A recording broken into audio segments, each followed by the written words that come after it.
put it this way. Having Rabbi Ephraim, to me, is no less of a miracle than Yam Suf, than Mount Sinai.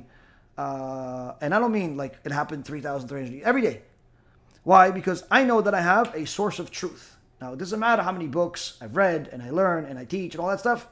I have a source of truth. Anytime that I'm wrong, anytime that I've questioned, every time I have a place. I have somebody that I know, knows for sure better than me, more than me, has my best interest in mind, and I could ask him any question, and I could, and I know that he's going to tell me the truth. He's not going to do things to appease me in any way, and this is something that to me has been the biggest transformation more than anything else, because my whole life I was the leader, everybody listens to me, everybody respected me, I was the guy that had the money, and and even though people still do that to a certain extent, but it's not the same thing. Why? Because now when somebody listens to me, they're listening to what the Torah says. I'm just simply preaching it. I'm telling you what the Torah says. In the past, they would just listen to me just because I was the guy that was the boss. So now, when I know that whatever I say has a source, that's something that I know I could take that to heaven. If I know, if I go up to Shamayim, when I go up to Shamayim, and they ask me, why did you say this? Why did you do this? I only have one answer. This is the source. This is the source. I learned this from the shiur that I had with Rabbi Ephraim. I learned this from the book that over here, and Rabbi Ephraim said this book is good. This is something that's critical. Now, to me, what is that worth? Everything.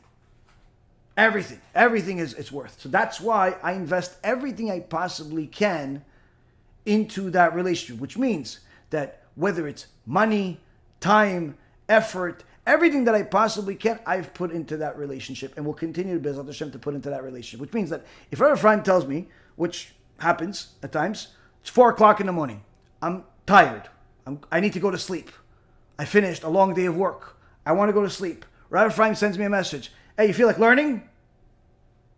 Feel like learning? He has an opening. You feel like learning? Baruch Hashem.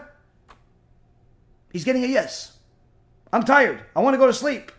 I could be learning by myself. I could be sleeping. I could be doing a lot of things. What's the answer? Yes. Why? Because the Gdolador wants to talk to me. The Gdolador wants to teach me. Am I insane to say anything else other than yes? Now, money is needed. If I have to sell my lung to get money for whatever reason or another, by all means. Why? Because again, I understand what value my rabbi makes for me. Now, he gave me an opportunity and continues to give me an opportunity to get to heaven every day. The problem with most people is that they don't see their rabbi, needless to say, rabbis in general, as such people. And they'll even mock everything that I just said. Oh, he idolizes them. I'm not idolizing anybody. I trust me, I know where I stand. I have it's simply, people don't understand the value of a rabbi. And this is why the Torah says, when it comes to the laws of how to treat your rabbi versus your own father. If there is a lost wallet, your father lost the wallet, the rabbi lost the wallet. Or your father was in prison, your rabbi's in prison. Who do you free first? Your rabbi. Your rabbi you free first. Your rabbi you get the wallet first. Unless your father is Talmid Chacham. Why? Because while your father brought you to this world, the rabbi is the reason why you're going to eternity, why you're going to heaven. No, it's not my father. No, it's not your father. It's the rabbi. That's what the Gemara says. A person that teaches a person Torah, he is becoming a partner with the Creator himself. He's considered like he created him. Now, do you think anybody considers their rabbi like he created him? No. Most people are obnoxious. Most people are disrespectful. Most people, they could literally take every single ounce of your energy, every single ounce of your effort, your money, your time, your resources, your everything. And after they took everything from you, they'll spit at you in your face and say, no, listen, I have a different rabbi.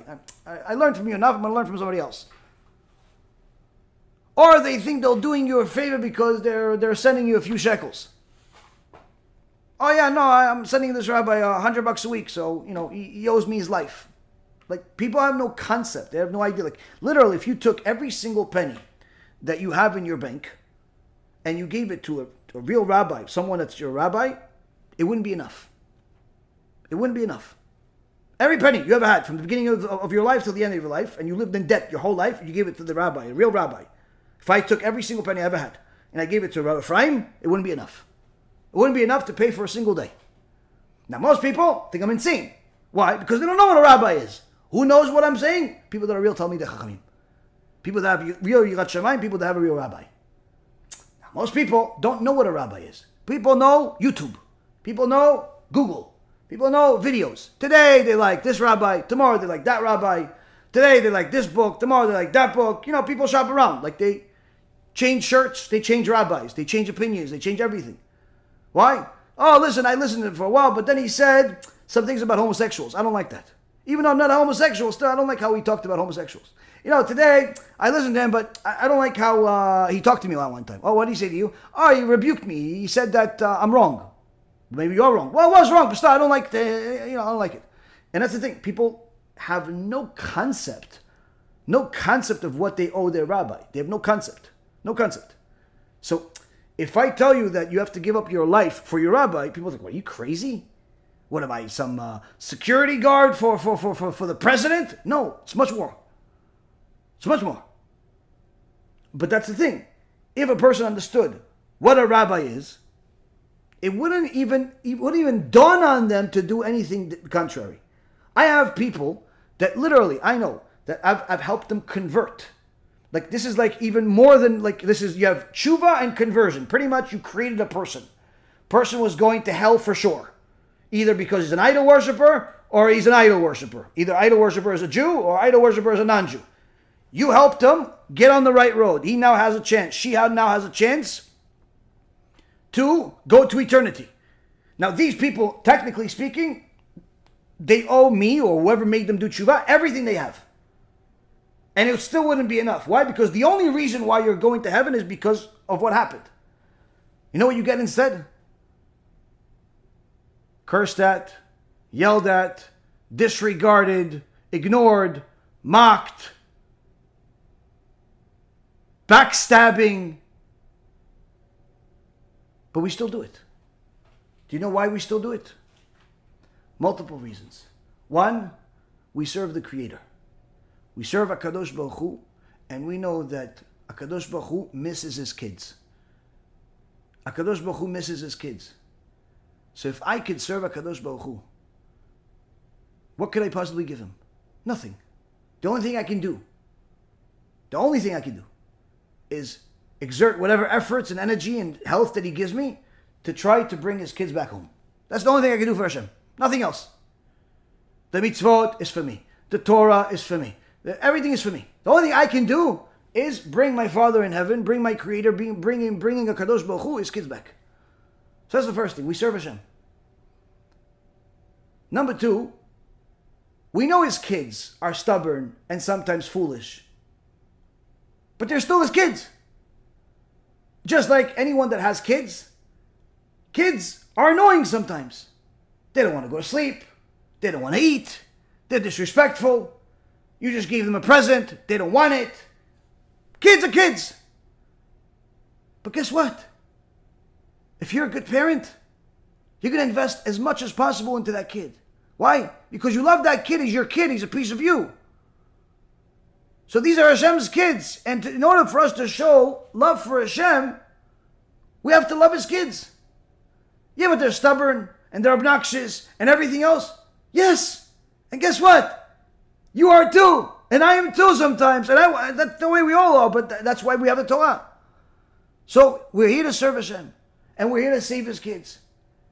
And one of the other reasons is because we know that so long as a person does not know the truth, they're like a blind man walking in the darkness. That blind man or woman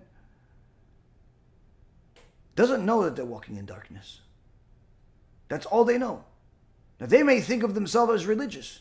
They may even think of themselves as a scholar. But in reality, they're walking in darkness. Now, if you know that he's walking in darkness, you know that she's walking in darkness, and they're pretending like they see colors, but you know for sure they're walking in darkness, you're going to make fun of them? No. You're going to mock them? No. Get angry at them? No. Why? You feel bad for them. Poor guy is pretending to see colors even though everybody knows he's walking in darkness. Yeah, but he's ungrateful, and he's terrible, and he's stingy, and he's this, and instead of, supporting the cause, he's supporting somebody else's cause, and instead of giving you the time, he gives somebody else the time or something else the time. Yeah, he's walking in darkness. She's walking in darkness. They're walking in darkness. They think they see colors, but they're walking in darkness. So, part of your avodat Hashem, part of our servitude of Hashem, is to understand that we need to bring Hashem's children back. We need to be patient with them because they're His kids, and that's our expression of love for Him. And there's no reason for us to be upset at them because they're walking in darkness. It's like being upset at somebody that is mentally deficient or disabled in some way. You can't be upset at them. Somebody's missing arms and legs, and you tell them, run over here. And obviously they can't. It's no different. Person's blind. He thinks he can see. He thinks he's powerful. He thinks a lot of things. Now, of course, this takes a lot of work and effort and patience and prayer and crying and maybe ripping out a few hairs out of your head once in a while. Yeah, sure. No, and it's you have to, if you want to do kiruv successfully, you have to get used to a life of agony and people breaking your heart and people backstabbing you and people betraying you and people you saved. You took them from Gehenom. Gehenom, do you guys understand what Gehenom is? Anyone that wants to have a concept of Gehenom, go watch the movie, and that's like 1% of 1% of 1% of what real Gehenom is. You took them from there, and now they're on the right path. And what do? They have an event where top conversation, making fun of you. Making fun of you. Now, these people, they're poor people. Now, yeah, you could say it's frustrating. How could they do it? They're poor people. They're poor people. They're miskenim. Why? They don't know how to say thank you. They don't know how to appreciate. They don't know what kind of risk they were in. They don't even understand what you did for them.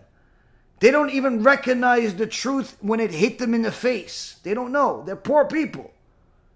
They're almost like tragic cases, because if they do this to you, what do you think they do to Hashem? You're a living person right in front of them. You saved them. You put them on the right path.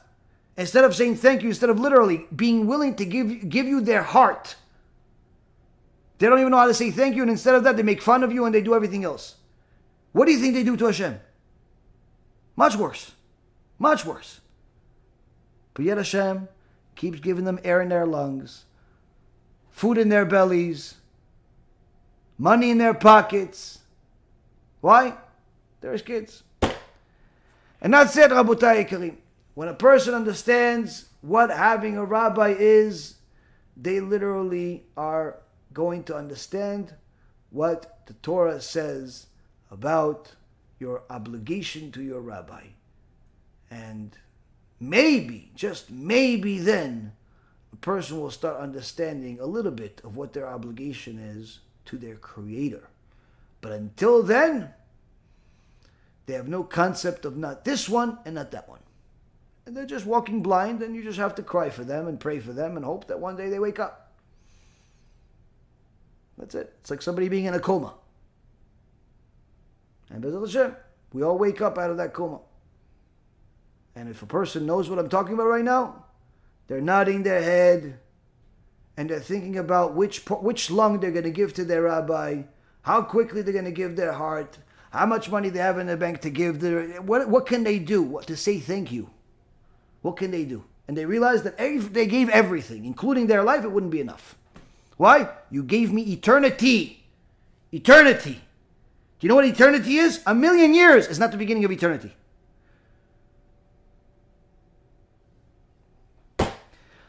Be'ezrat Hashem, we will one day understand what it is to have a rabbi, will merit to have a rabbi, and most importantly, will merit to learn enough from that rabbi to connect to our Creator.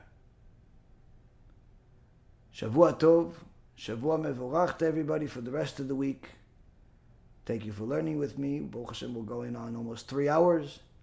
Hopefully this was as productive and inspiring for you as it was for me. And B'ezrat Hashem, we will see each other again next week.